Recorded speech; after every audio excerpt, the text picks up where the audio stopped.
Olá, pessoal. No vídeo de hoje, discutiremos possibilidades para a solução da atividade 11 do módulo 3 de estruturas de repetição. Na nossa atividade 11, temos o seguinte enunciado: faça um programa que receba de dois em dois números inteiros e conte em quantas vezes ambos os números são pares. O programa deverá encerrar quando os dois números digitados forem menos um. Então, ele vai receber pares de números ali, e ele quer saber quantas vezes os dois números ao mesmo tempo são pares. Então, por exemplo, aqui 6 é par, mas 7 não é, então não.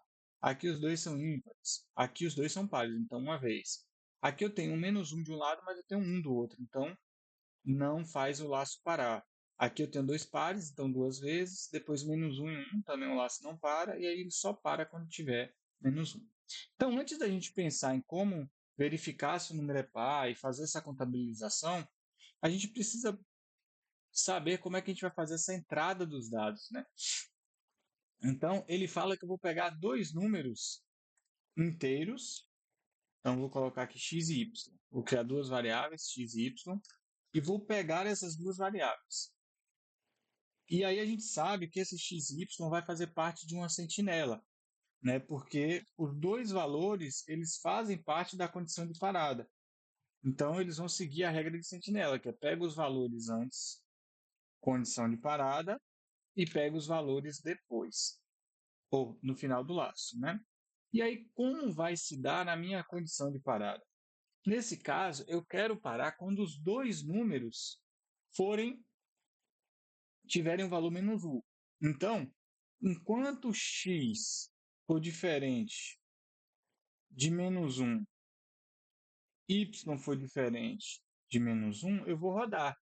Mas aqui eu vou ter que ter um operador relacional, ou, então eu teria, enquanto x for diferente de menos 1 ou y diferente de menos 1, ou eu teria, enquanto x for diferente de menos 1 e y for diferente de menos 1. E aí a pergunta é, qual das duas condições que eu devo colocar dentro do meu laço de repetição? Eu preciso parar quando os dois forem iguais a menos 1. Então, eu preciso parar quando x for igual a menos 1 e y for igual a menos 1. Então, quando os dois forem menos 1, eu quero parar. Mas o que eu estou fazendo aqui não é a condição de parada, é a condição de entrada no laço. Então, enquanto essa condição for verdadeira, o laço vai rodar. Então, basicamente, eu tenho que fazer uma negação de tudo isso, certo?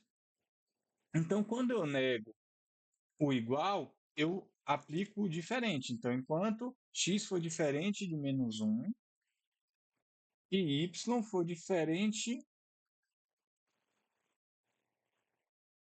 de menos 1. E quando eu nego uma operação com i, essa operação passa a ser o quê? O ou. Então, nesse caso, eu tenho que colocar a sentença enquanto x for diferente de menos 1 ou y for diferente de menos 1, ele vai entrar. Por quê? Porque nesse caso, se x for igual a menos 1, já é o suficiente para ele entrar? Não. Para ele não entrar, não. Eu preciso que um dos dois seja diferente de menos 1 para eu continuar. Eu só não vou continuar se os dois forem iguais a menos 1. Então, por isso eu coloco o. Porque se isso aqui for diferente de menos 1, ou o y for diferente de menos 1, já é suficiente para eu continuar. Eu só não vou continuar se os dois forem menos 1. Então, basta que um dos dois seja diferente de menos 1 para que eu continue.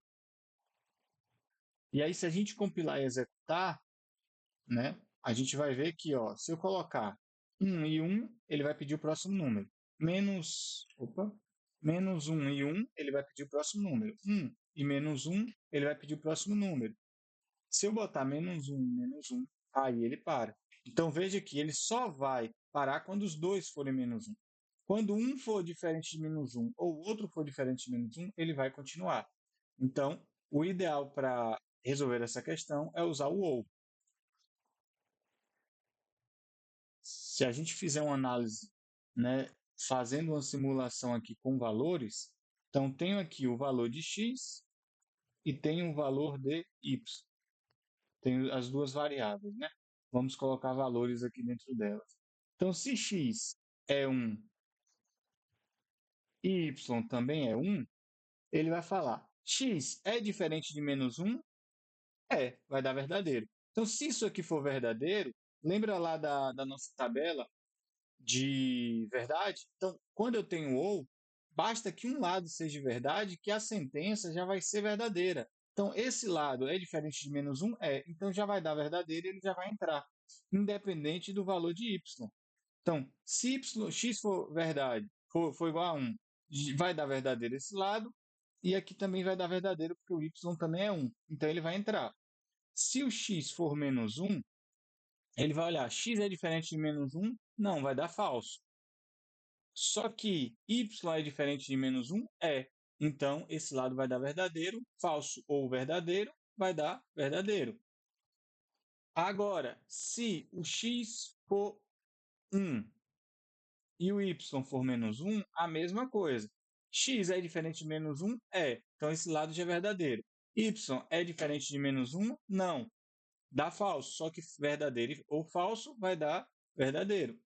Agora, se os dois forem menos 1, vai falar x é diferente de menos 1? Não, vai dar falso. Y é diferente de menos 1? Não, vai dar falso. Então, nesse caso, os dois lados vão ser falsos. E aí, falso ou falso vai dar falso o resultado. Porque no ou só vai ser falso se os dois lados forem falsos. Então, essa seria a forma de entrada dos dados. E aí, uma vez que eu tenho a entrada correta, o que ele pede na questão? Ele pede que quantas vezes ambos os números são pares. E aí, para saber se o número é par, que cálculo eu faço? Então, 6 é par, 7 é ímpar, 8 é par. Por que 6 é par, 7 é ímpar e 8 é par? Se eu pegar o 6 e dividir por 2, o quociente de 6 vai dar 3 e o resto vai dar 0. Se eu pegar 7 e dividir por 2, o quociente vai dar 3 e o resto vai dar 1. Se eu pegar 8 e dividir por 2, o quociente vai dar 4 e o resto vai dar 0. Se eu pegar 9 e dividir por 2, o quociente vai dar 4 e o resto vai dar 1. Então, todo número ímpar, o quociente, o resto da divisão por 2 dá 1. Todo número par, o resto da divisão por 2 dá 0. Então, nesse caso, para eu saber se o número é par ou ímpar, eu tenho que fazer o quê? Eu tenho que dividir ele por 2 e ver o resto. Então, se x, resto 2, for igual a 0 e y, resto 2, for igual a 0, nesse caso, se x, resto 2 for igual a 0, é porque ele é par. E se y, resto 2 igual a 0, é porque ele é par. Porque aqui a gente está pegando o resto da divisão. Quem tem alguma dificuldade com relação a esses operadores de resto, eu sugiro dar uma olhadinha no módulo 1. No final, lá a gente tem uma videoaula que fala sobre resto da divisão.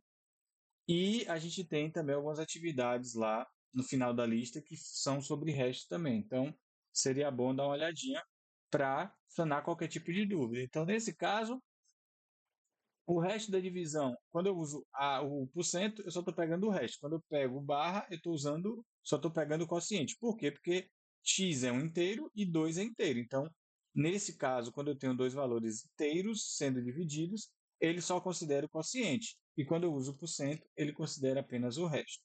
E esse símbolo de porcento só posso utilizar em operações com inteiros, né? Então, x resto 2 é igual a zero. Então, o x é par. Nesse caso, eu quero que, segundo o enunciado, eu quero saber quando ambos os números são pares. Então, por isso eu vou usar o i, porque eu quero que x seja par e y seja par ao mesmo tempo. E aí, nesses casos, eu preciso contar quantas vezes os dois números são pares ao mesmo tempo. Então, eu vou criar uma variável quantidade e toda vez que os dois forem pares ao mesmo tempo, eu vou acrescentar uma unidade em a quantidade. E no final eu vou ter quantas vezes, né, quantos números dos pares de números recebidos, quantas vezes esses dois números foram pares ao mesmo tempo.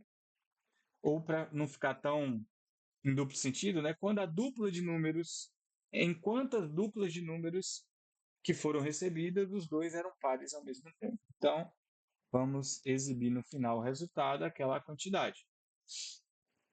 E aí, sempre que a gente usa uma variável para contar ou para somar, a gente tem que sempre lembrar de inicializar com algum valor, né?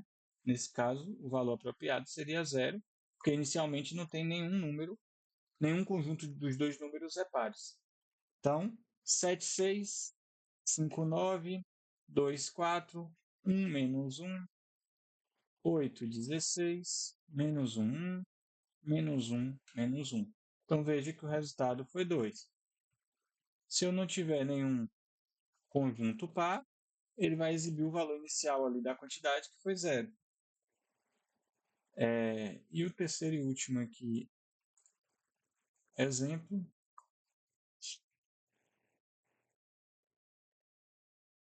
2, 8, 22, 36, menos 1, menos 4, 6, 14, menos 1, menos 1. Nesse caso, 3 foram pares.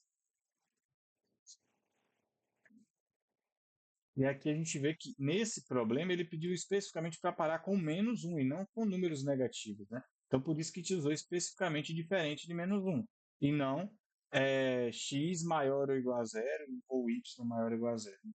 Se fosse para qualquer número negativo, aí seria dessa forma. Então é isso, pessoal. Esse seria uma das soluções possíveis aqui para resolver o nosso problema. Espero ter ajudado e contribuído com o aprendizado de vocês e até um próximo vídeo.